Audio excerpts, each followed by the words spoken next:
because when I came home after 8 years, I paroled out to my brother's walk-in closet.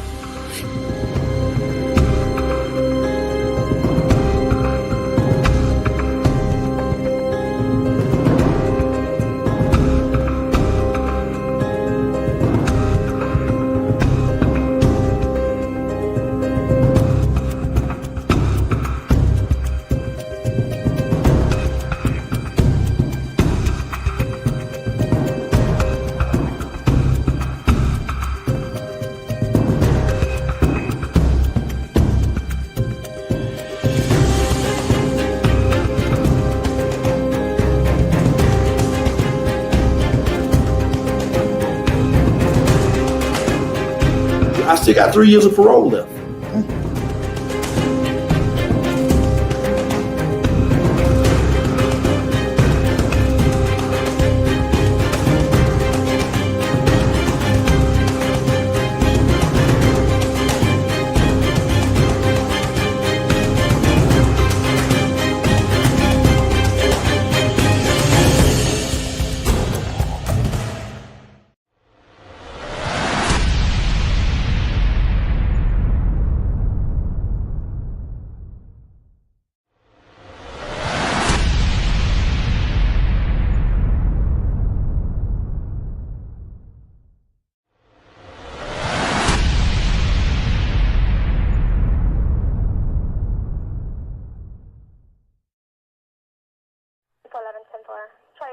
Disregard your backup is arriving on another call.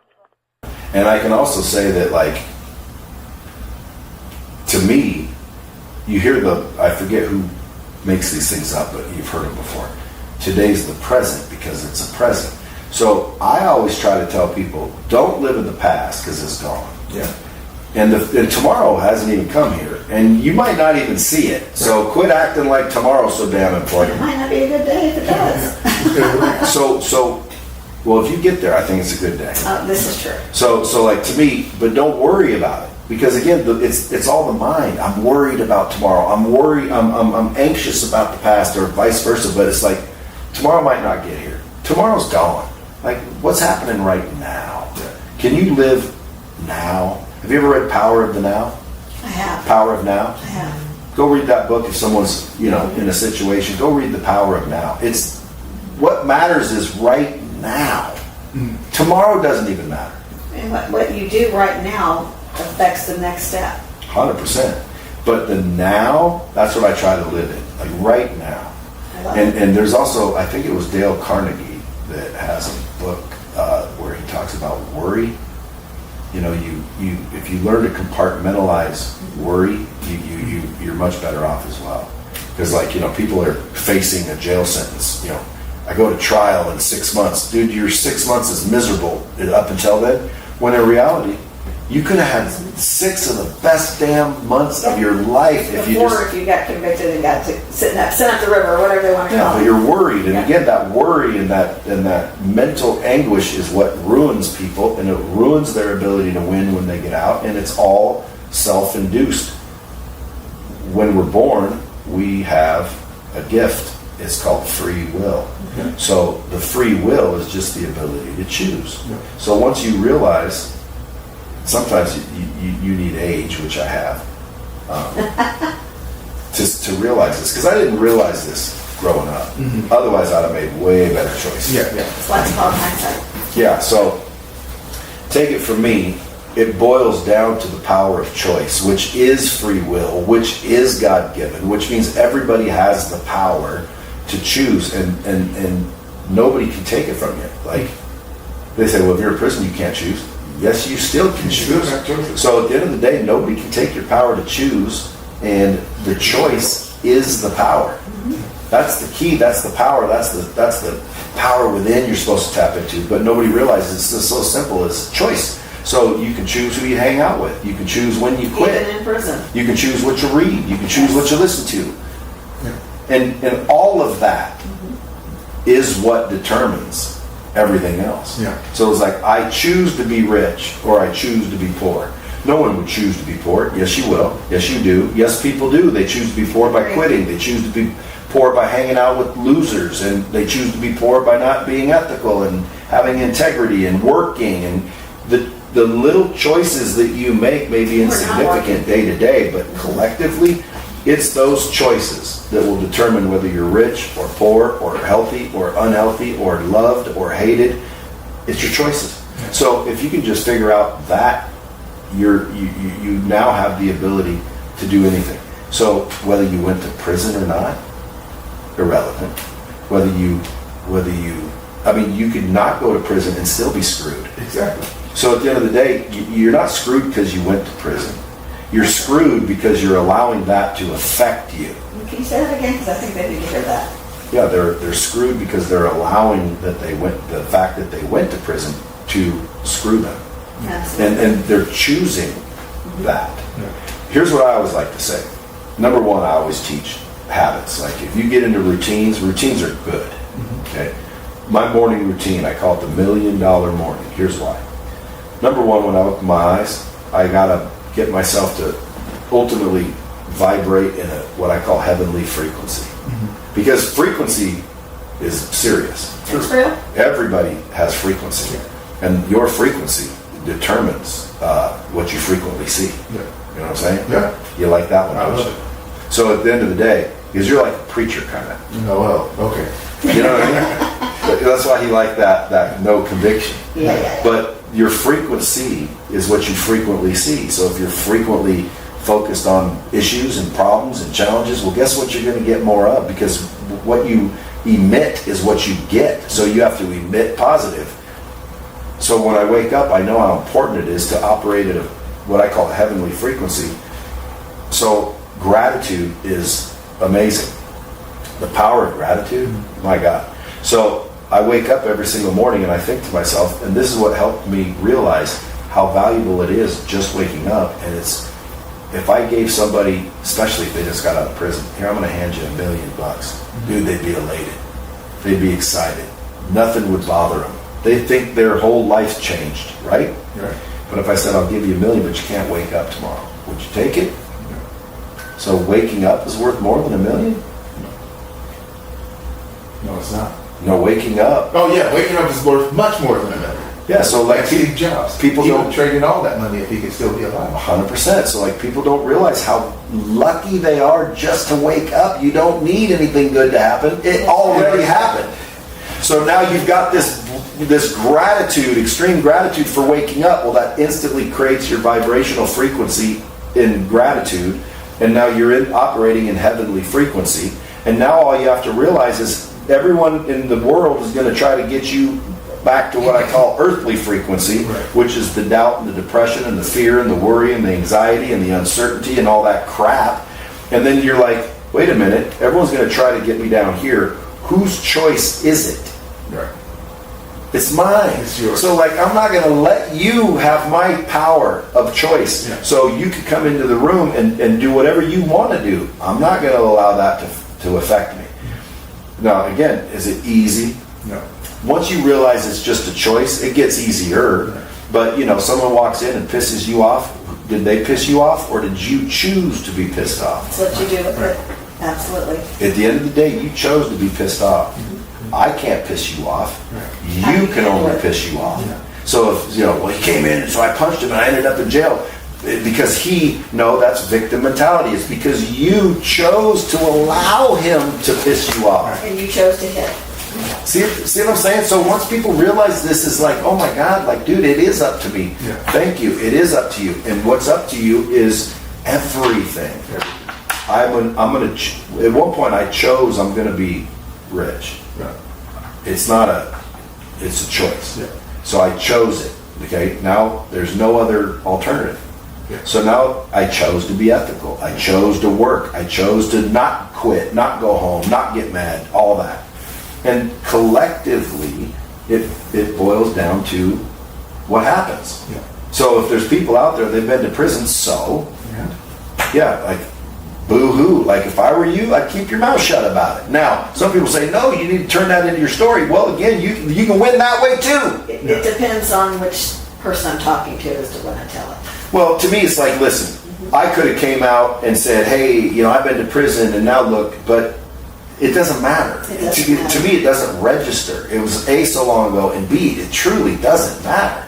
But there's people that think it does matter, so maybe that's the person that should embrace it and turn the mess into your message, right? Like, own it. Be proud of it. Start a show called Felon to Fabulous. You're not going to hide it. And then again, at the end of the day, who cares? You know, I want to say something. You said it was profound because you said that every day you're choosing how you experience that day. Yeah. And it reminded me, when my children were younger, it was summertime, and we were going to go to the amusement park. I don't remember if it was Six Flags or whatever it was, but I made the mistake of telling them in August or whatever month ago, we're going to go to Six Flags.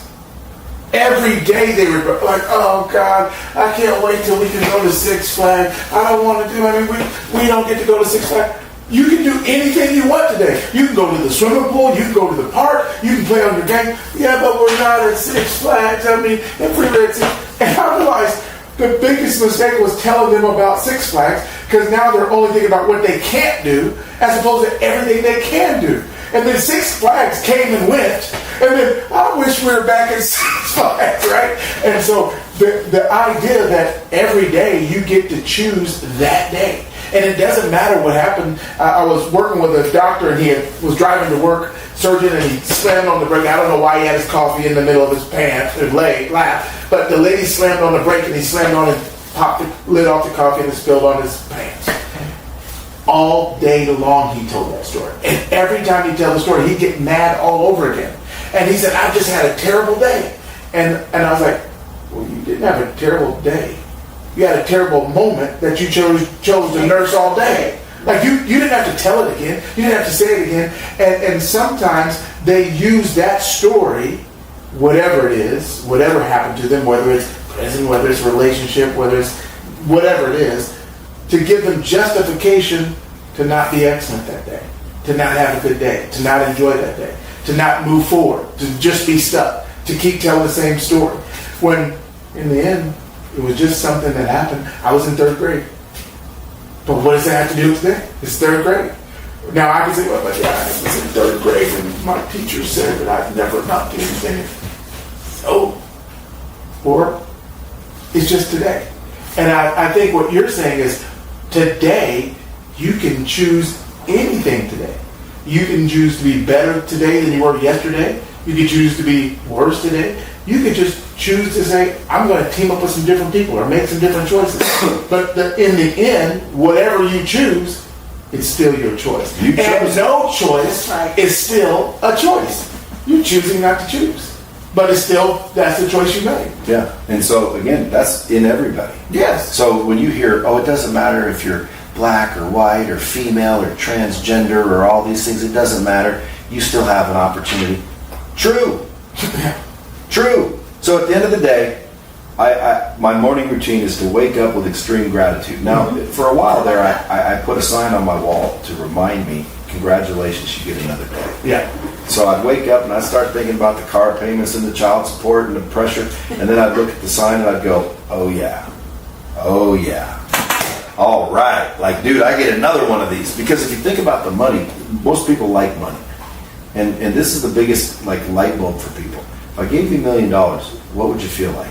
They'll be like, oh my God, that would be amazing. I'd feel so relieved. Oh my Lord, the world would just brighten up and everything would be great.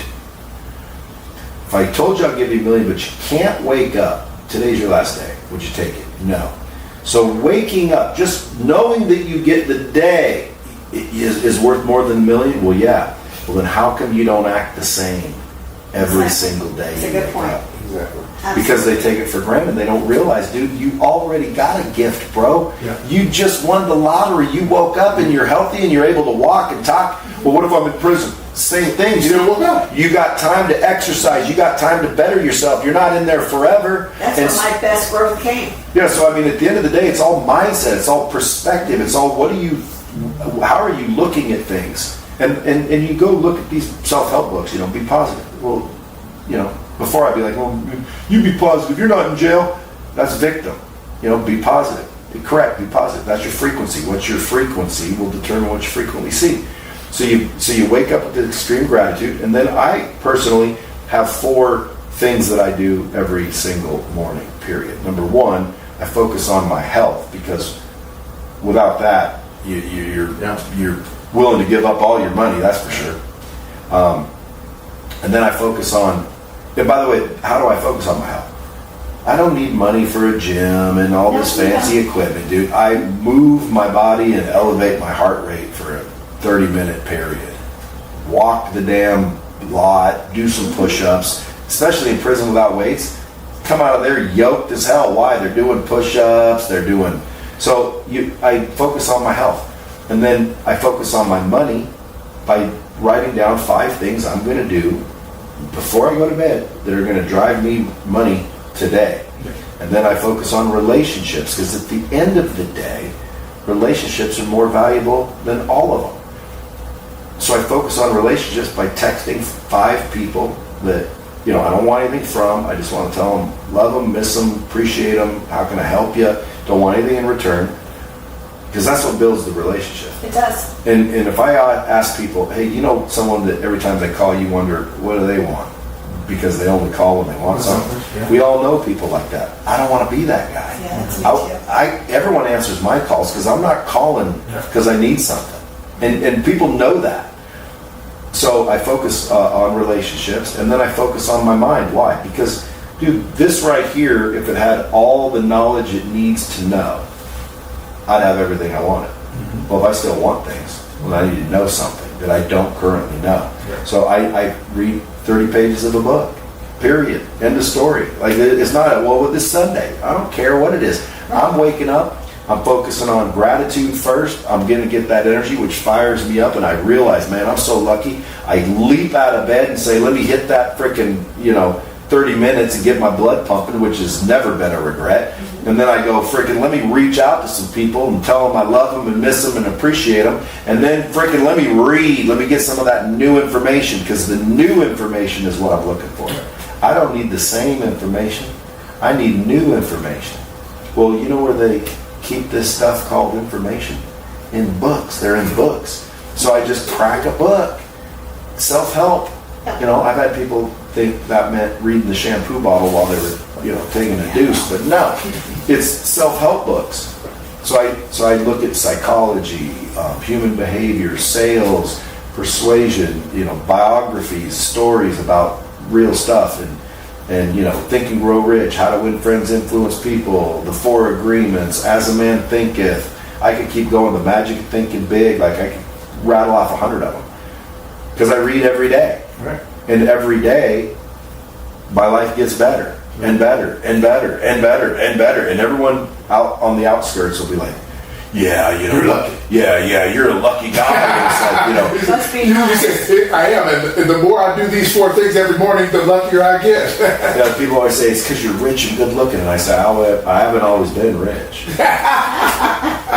and now I'm getting too old to be good looking. So eventually, guys, you're going to realize it's all excuses. You're a victim, and that's the problem. Quit being a victim. Quit being a victim. Especially me. I didn't do anything, and I went into prison. So what? I did a bunch of shit I got away with. So guess what? We're even Steven. Move along. But you're not letting it stop you. You're not letting it hold you back. It's not keeping you stuck, and you're not using it as an excuse to move forward. Well, fortunately, now I can say that, yes. And it could have went the other way. You could have. But fortunately, somehow, some way, I ended up doing okay. But it wasn't fate.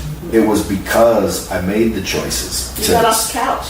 I got off the couch. I was a little bit more ambitious than the normal person. I realized that I needed to monitor what I'm reading, what I'm hearing, what I'm seeing, who I'm hanging out with. Like, again, there are a lot of people, they'll never go anywhere because the people around them are never going to let them. And once you realize that, like, these are my high school friends. I don't care if it's your brother and your mom. Yeah. Like, if they're the ones holding you back, get away from them. You can always go back. You can love them from a distance. Visit them once in a while. Yeah, go back and help them once you help yourself. But, like, get out of the wrong environment. Start reading books. That's what we teach at our other sister company, the B2Y. That's exactly what we teach.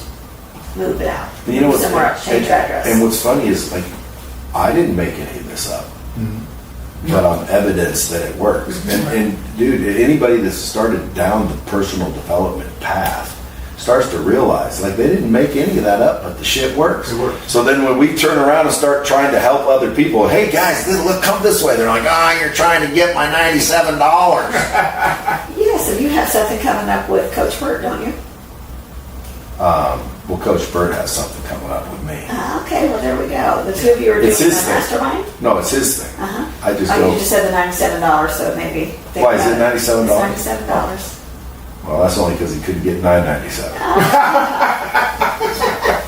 I spoke on a stage with Coach Burt about 2 years ago with Chris Cumbie, and I know you know Chris as well. Well, everybody needs a good coach in life. They do. Yeah, Coach is a good dude. He's out there in Nashville, and he invited me to come out and talk about personal branding for his person of interest at the Greatness Factory. It's actually a fun deal. Nice facility. It's only $97. Because what I'm bringing out there is basically what I've sold for $5,000. I'm sure there's going to be an upsell somewhere. Maybe.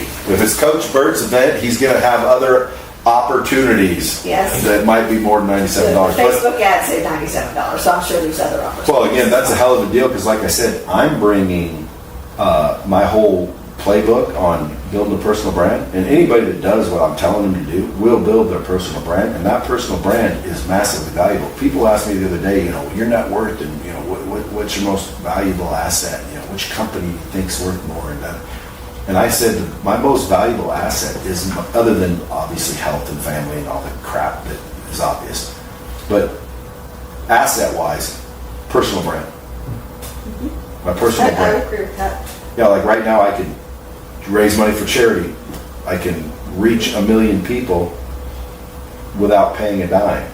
If someone else without a personal brand wants to reach 1 million people, that's a lot of money. That's right. Well, it can happen, but Yeah, it's going to not cost them. happen without paying. I mean, this is low right now on my social media, and I say that because it's usually twice this. I think I'm being suppressed because I've been talking about some things that they don't want me talking about. But like right there, professional dashboard, 20.3 views in 30 days. Yep. 20.1 million in 30 days. That's a lot. Fantastic. That's powerful. That's very powerful. This is a radio station. This is a this is a News station. broadcasting Yes. station, and it's free. So again, why wouldn't anybody go build their personal brand? It's crazy. The more people that know you, the better off you are. So, and you don't need to know everybody; they need to know you. So I have a plan. That's what I'm going out there to bring. It's how to build your personal brand, just like I did, and just like I helped a lot of other people do. And it's not easy. It's not overnight. You're not going to do it in a month, but it's the process. And if you learn the process and do the process, it's just a matter of time. It could be 2 years, 3 years, but 3 years is going to be 3 years from now anyway. Absolutely. So, like, to me, it's like, shit, if he's selling those tickets for $97, whee, that's a deal. Number one, I'm going to be there. Right. That's already a deal. Number two, I'm going to bring that, and that is a deal. Because if you only learn that, You're bringing something that works, that's been proven. yeah, and most importantly, when you guys go to these events, my suggestion would be, of course, listen to the speakers and gain that information, but meet people. The more hands you shake, the more money you make. And you know that's a fact. If you'd have shook more hands last year, you'd have made more money last year. That's exactly right. You also don't know who they know. And literally, the more hands you shake, the more money you make. So if you knew you got paid $50 every time you shook a person's hand, You'd be regardless, shaking everybody in that room. you'd be out hand gliding, you'd be Yes. shaking everyone's hand, you'd be walking around. People think you're crazy, Yeah. and you'd make more money. So Yes, like, it's so easy when you start to realize, like, man, this is not that difficult. Life is not that hard. We're making it difficult. Especially like if you've been to prison and you get out and you have that limited mindset and you're like, oh, no one's going to trust me, and you don't trust yourself.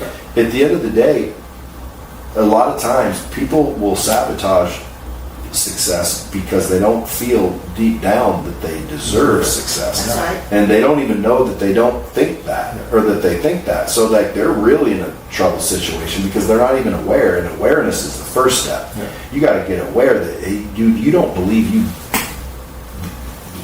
deserve this. So I boil it always down to one thing: relationships. You know, the most important relationship other than God is the one you have with yourself. And so it took me a while of inner work, which is where the answers are. They're inside. Don't ask me, don't ask you, ask yourself. But that inner work to build the value of me to me, I think is the most valuable anybody can do. And that's what they're really not doing. They think, you know, oh, Ruben ain't gonna hire me because I'm a felon. And like, I must think that's something low and disgusting. Right? So now I'm ashamed. I don't want to tell you. So now I'm not being honest. And it's like, dude, you just keep digging yourself a hole. Who cares? I went to prison. Big deals. Yourself. Yeah. For me, I heard somebody else sharing my story or telling my story, and I thought, wow, that's somebody I could get behind. Wait a minute, they're talking about me. And maybe I'm not this loser. I'm not this POS that everybody thinks I am. Yeah. I can do something with myself, with my life, and I can help others. And that's what we're doing. So the relationship with yourself is what I'd be focused on in the beginning, because even if you go do all these other things and things just never seem to work, it's probably because as you start to go in the right directions, your subconscious mind starts to say, you're not worth it. Really bad. And they're like, don't keep doing that. Don't hang out with those people that are good for you. Maybe you need to reconsider getting back with this dude that used to beat your ass, or this guy that used to frickin' get you in trouble. And next thing you know, you're right back where you started. You can't figure out why. It's because you don't think you deserve it, and because you haven't done the work. You haven't went and number one, I always say, the first thing you need to do is forgive yourself, and that would include going to prison. Like, forgive yourself, bro. Yeah, no big deal. Absolutely. Then once you forgive yourself, you have to literally, in my mind, confidence comes from the memory of winning. So you have to start racking up the wins. Well, how do you rack up the wins? Who decides what a win is? Well, you do. So I started saying, you know what? Brushing my teeth is a win. And drinking water instead of Coke is a win. And doing my morning routine is a win. And obviously, you know, getting a sale is a win. And next thing you know, dude, I was winning 100 times before it was 10 a.m. in the morning. And I'd walk in, people, what are you so excited about? What are you so confident for? Dude, I'm crushing life. Well, what'd you do? I brushed my teeth. And then people would be like, oh, that ain't winning. Brother, that might not be winning for you, but trust me, it's winning for me. And not only that, I go to these conferences and people come up and want to talk to me. And I'm thinking, dude, it's probably a win for you too, because they don't realize like their breath smells like ass. So it's like, listen, you gotta lower the bar when it comes to winning, because if you win all day long, you are more likely to start feeling like a winner. Yeah. And then you start to set up a little bit taller, and then you start to look around and you start to look at your car and your life, and you're like, dude, I can do better than that. Man, I deserve better than this. You know what I mean? I'm better than this. And all of a sudden it's like, there you go. But what happens is when you start feeling that way, the people around you will start, who do you think you are, Ruben? That's right. Ruben, I think you need to calm down with all your bullshit, Are you brother. sure that's something you want to do? Yeah. Dude, you know this isn't, dude, this ain't a good look, bro. And all of a sudden you know, oh yeah, I better just calm back down. You know, it's interesting because I believe that the physical mimics, the mental mimics the physical and vice versa. And let's say you needed a liver transplant or a heart transplant or a kidney transplant. They would do the type and cross, the type and match, type and screen, figure out the exact person that can donate the kidney or liver. And they can do the transplant operation. And even though you needed it to live, your body will start to reject it. But it's what you need to live, but your body rejects it. It's like the changes that we make. It's what we need to thrive, but your mind will start rejecting it. And what they have to do is they have to treat the body so that it doesn't kill the organ. Because your immune system sees it as foreign. And it doesn't care if it's good for you or bad for you. It's foreign, and it's designed to attack anything that's foreign. So they have to treat your immune system to accept this foreign organ that's going to help you. I wrote in my book, The Viral Success System, you have to treat your mental immune system to accept this new habit or this new ideology or this new relationship, because if you don't, it's going to attack it because it doesn't believe it's you. This isn't you. Come on, we don't do this. But once you do it enough through the treatment, which is like you're talking about reading, surrounding yourself with different people, putting yourself in different relationships, then it becomes normal. And then once it becomes normal, winning becomes normal. And then you want to win again. So I love what you said, because it's right on point with the idea that we give too much credence to the past and we worry too much about the future And what other people are and what other people are thinking. Yes. This is a present. How are you going to use it? Most people also fail to understand the mind controls the body, not the other way around. Yeah. So again, the mind controls the body. That means the body will do whatever you tell it to do. The mind controls the body, right? Who controls the mind? You do. You mean you can't control my mind? I can't control your mind? The government tries. Guess what? Nobody can control your mind except you. So who's responsible? Yeah. And if you don't control it, it'll run out of control. It's not going to do what's best for you automatically. It's going to do whatever it wants you to keep you safe, which is just be this. Don't step out there because you might get your feelings hurt. You might get embarrassed. They might talk about you. So it's designed to keep you right over here in this shell so that you don't get talked about or feel bad or get hurt. And so if you don't control it, it's going to control you. And when I first got out of prison, I filed a lawsuit. And it wasn't about the money. But my rights, again, were violated inside of this federal holding facility. And because I was just a detainee, I was not an inmate, I was able to vote in the 2016 presidential election. But they wouldn't let me.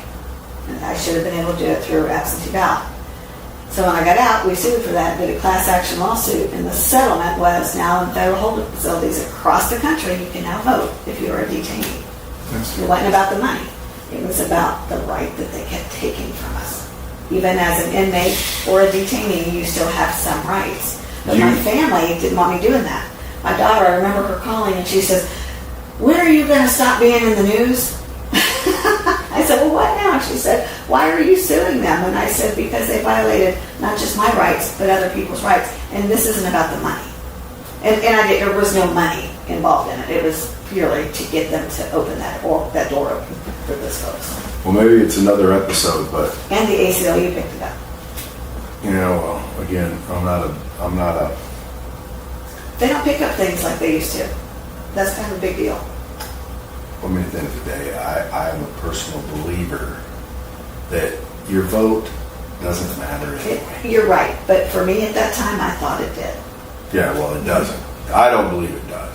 Number one, it doesn't in reality, meaning when you vote for a president or a vice president, your vote literally does not determine That's true. who they are, who gets That's selected. right. It's the electoral college that does.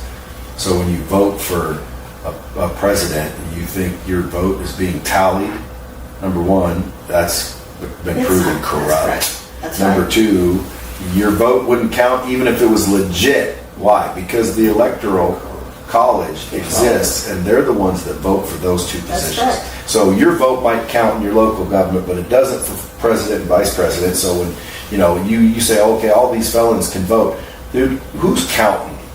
I agree. And who's counting the count? Because bullshit. I do agree. Okay, everybody in the country votes for the right to bear arms. And if you don't vote that way, you're dumber than a box of rocks. Amen Because to if that. you take the guns away from citizens, who has them? Dumb people will say, police. No. Criminals. Yeah, they're not giving their They don't follow the law. Yeah, they're not giving their Okay, so when you vote to take away the guns, you're only voting to take them away from the people that follow the law. Yes. We have the guns legally. That's right. Right, the ones that don't follow the law will have the guns, you dumbasses. So again, you can't get rid of the Second Amendment. So it's like, and that's why I think a lot of these, laws have been put into place where you don't even realize you're breaking a law. Next thing you know, you're a felon. It's like, why? Well, can't have a gun. Oh, isn't that convenient? Yeah. But at the end of the day, it's like, listen, folks, if you're out there and your limited thinking is causing you to think you can't because it doesn't matter what the because is. going to prison? Do you think that's the only problem people have? There's people, the same problem as ex-cons that think they're limited because they're short. They're limited because they're black. They're limited because they're women. They're limited because they're a hillbilly. It's all limitation. It's right here. And in reality, there's been proof after proof after proof after proof, but we still want to deny. Why? Because it's easier to feel good about our freaking lack of success. It's easier to say, well, dude, I'm a felon, so I don't have the same chances. Lucky you. Yeah. Well, I refuse to accept that. So did I. Well, I mean, I didn't really focus on it. I didn't either. Like when I went in and came out, I was like, oh, thank God that's over. Next. I didn't even think about it. I had a short period of time that I did, and it wasn't necessarily that it was me thinking that it was my family trying to keep me protected. Maybe you should just go get a job and be quiet. But that's not who I was, and so it didn't happen. And I'm thankful, and now they're thankful. So this podcast is a good thing. You guys should try to get it syndicated in a million different households. I met Kevin Harrington a few years back because I thought maybe he could tell me how to do some things. And I will tell you that going down there for this led to us hiring them for Becoming the Better You, which also led to us being a partnership at Big Brand Ventures. So you never, as a felon, and guess who does their training? So they're now a client. Just saying. Well, I have a badge because I always wanted to be a cop. Mm-hmm. Some mayor heard me speak at some point and came up afterwards and said, hey, you seriously always wanted to be a police officer? And I said, yeah, that was my dream. Like, dude, I thought being a cop was the coolest thing ever. So she had somebody there with her, and so they swore me in and gave me a badge. And I'm like, clearly thinking this is just, honorary type, ceremonial. No, it's a real badge. Nice. And she didn't realize it, but she swore me in actually. Yeah. So I talked to another buddy of mine that was in the FBI for 20 some years, and he read the thing and heard the story, and he's like, well, dude, I don't know if she's aware, but like if you took that oath, then you're what's called a sworn officer. And she gave you your badge. And it's all on video. And I have a thing from the state of California signed by the sheriff or whoever it was and the mayor. He goes, Brad, I'm telling you, like, You're an officer. You are a sworn officer. And I'm like, that's crazy. He goes, why? And again, like I said, most people don't know I have a felony. I said, because I didn't know cops had felonies. He goes, well, they don't. I said, they do now. I love it. Well, Brad, tell people where they can follow you at. I always just say Google me because I'm everywhere. And if I'm not there, tell me and I'll get wherever you didn't find me. But Google Brad Lee, L-E-A, you'll find me. BradLee.com, The Real Brad Lee on social media. Dropping Bombs podcast. Just Google me. Yeah. Well, thank you for your time. My pleasure. Thank you for Thanks for having me. Thank you for your insight. Yeah. Keep doing the good work.